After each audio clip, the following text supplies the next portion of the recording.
The power of being a demon lord, at the very least having the power equal to a lord, is something devastating to wield and also epic at the same time. I just love series that showcase these things, and that is why we are back for another round. This video here will continue to recommend 10 anime where the main character has the power to become the next demon lord of the underworld. If you are new around here, then please make sure that you're subscribed to the channel with the notification bell icon turned on to stay up to date with the latest anime news and recommendations right at your doorstep. Now, without keeping y'all waiting, let us begin with the video. 世界を救うために生まれてきたのに、世界の窮地を待ち望むしかない。そんな生き方が正しいのか自問自答する日が。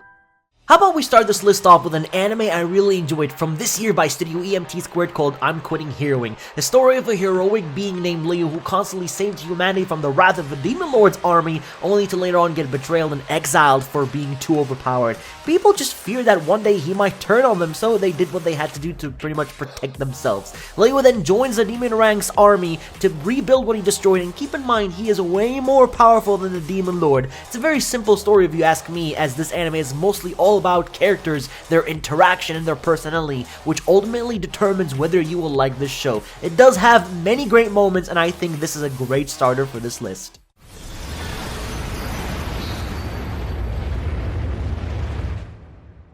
まさか。ありがとな。 Creativity can take in all shapes and sizes. When we have an anime adding farming into the mix, you know this would be your typical fantasy adventure. Even in many JRPG games today, farming has been accepted as a general norm. While not many of them broke out as mainstream franchises, this show is no different either.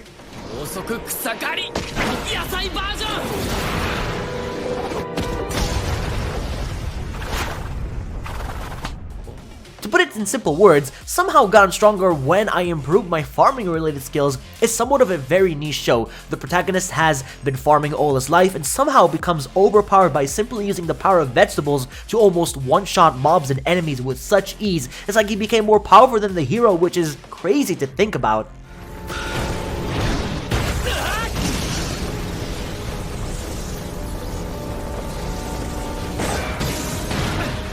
I mean, it's as generic as it can sound, and Studio Hakkenden, the creators of this, well, they're not really the best, and neither is the show, but if you need more anime, then give this one a shot.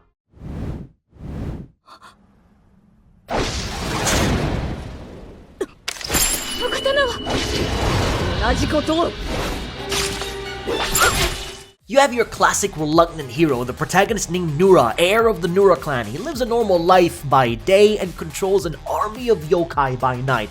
The story details the challenges of Nura as he faces part of a human in a yokai household and part of yokai in a human society. Sounds cliched, right? I mean, I kinda agree. Even so, the story isn't all that bad. Although development of the plot is painfully slow, it also allows the viewer to gain a greater insight into the characters. Various scenes will be so enjoyable while watching this. You'll be caught in suspense, laugh at the jabs, and get excited on the katana fights. And this anime already leaves a huge impression to me, and it still continued for the second season, which improved so much from the first season, which I highly advise checking out. And overall, it's a great underrated series.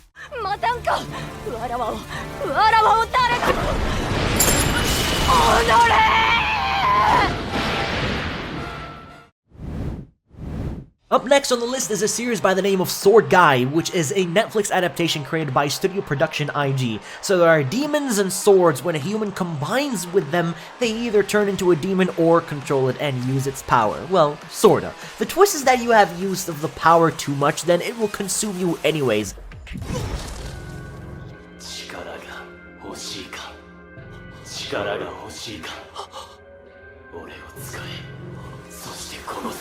So it follows this kid who ends up getting one for an arm, and the story is quite mediocre, and for some reason, Netflix just loves using CG as in their anime, even though they should know by now, a lot of people don't really like it, unless if it's actually well done. Now, the most interesting part of this anime was the concept of the power. Besides that, it was just okay, but nothing too exciting or wanting to rewatch it anytime. However, considering it does fall under today's topic, you might as well give it a go.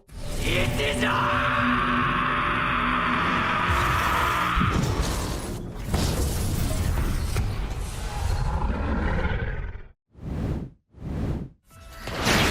当たり早速借りるぞスキルイーター Black Summoner is a very recent airing isekai series featuring a very rare case where a protagonist is a battle junkie. This basically means he is hungry for battling stronger opponents than himself and sometimes acts as a villain just to provoke people and get the best out of them. This is what I love about this anime, mainly its protagonist. The anime does also use in some CGI during fights, but it's actually quite well done, coming from Studio Satellite. Of course, it has the main concept of being an isekai to another world, with game mechanics built in and the development of added people that get added to the group, essentially making it a bit of a harem. Trust me though, you won't get bored or even tired of these characters, which essentially carry this anime to glory. そのまっすぐさ、勇者として正しく尊い考えだ。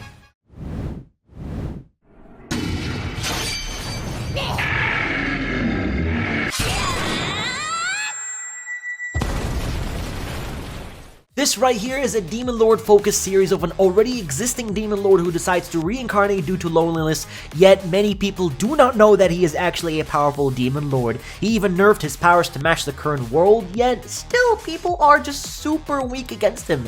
Demon Lord Varvatos is now called Ardo Meteor, enrolled into a magic academy, posing as a normal being with magic capabilities in the hopes of making friends.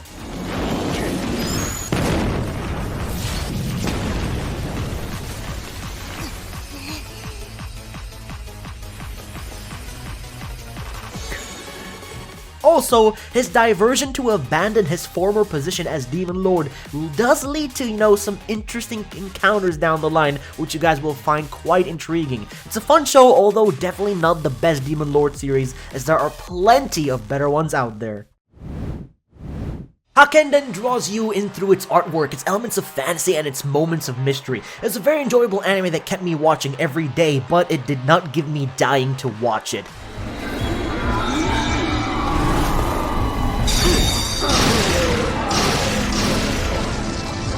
The storyline is definitely unique, however, there is an absence of central plot or it tends to stray from it. What kept me interested were the characters and their backstories. With the introduction of each character, there were minor plots that kept you interested. However, it is usually then resolved within the following episode.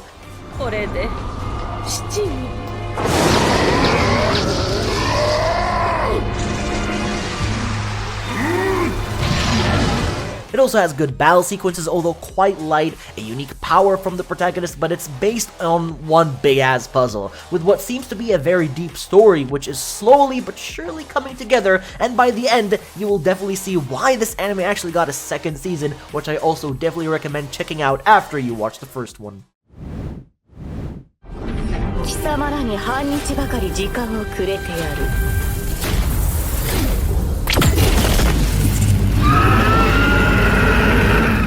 Up next, we have is a series focusing on a very legendary vampire protagonist known as the 7th Primogenitor, a powerful being enough to destroy and cause so much chaos, who currently lives in a city posing as a normal human being, and the catch is, he doesn't even realize that he is in fact the vampire just yet. Strike the Blood is one of my personal favorite harems, with the final season which aired this year that recently came to an end and concluded the series for good. It had its production issues which took a long time for each episode to air, but it's finally finished, and I guess you can binge watch the entire thing right now. Visually, this anime is stunning, insanely good action, and also quite the heavy elements of ecchi as well when it comes to, sucking out the blood from the girls, as that is what generates the power and fully activates the 7th Primogenitor, but when it does happen, it's quite badass. Overall, it's a very enjoyable anime, and if you haven't had the chance to see it, you probably should.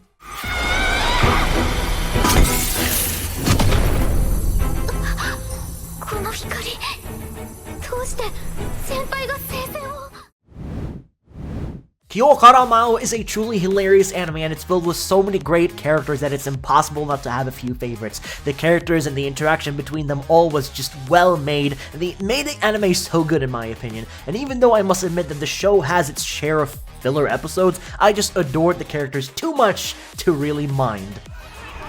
Hear me, Lord Weller! I now fulfill my promise to you!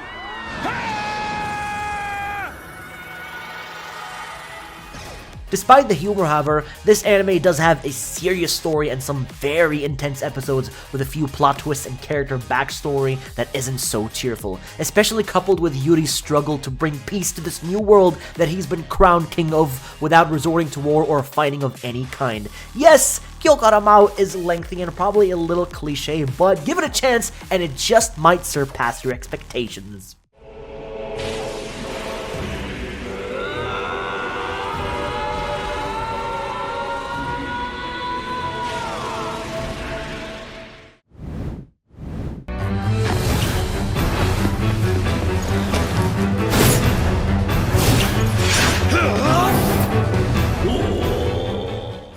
Finally, to end this list off, we're recommending to you all is Garo The Animation.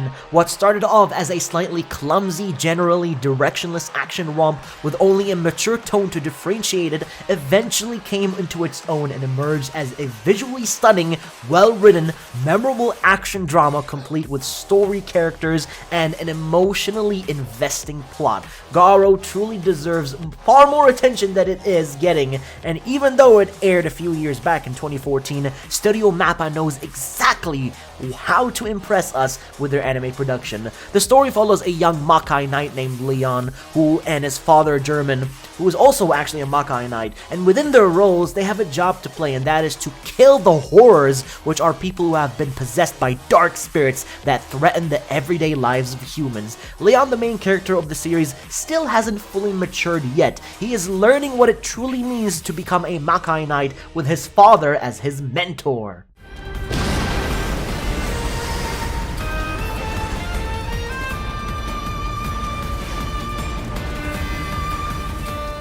Looks like you just made to the end of the video and witnessed 10 anime where the main character has the power to become the next demon lord of the underworld. If I've managed to leave any anime out in particular that you thought would be a great to show on the list, then please let me know in the comment section down below, as I'd love to hear your very opinion, or just comment down below what you thought about the video in general, as I'd always appreciate the feedback. Enjoy the rest of your day, and I'll be seeing you all in the next one.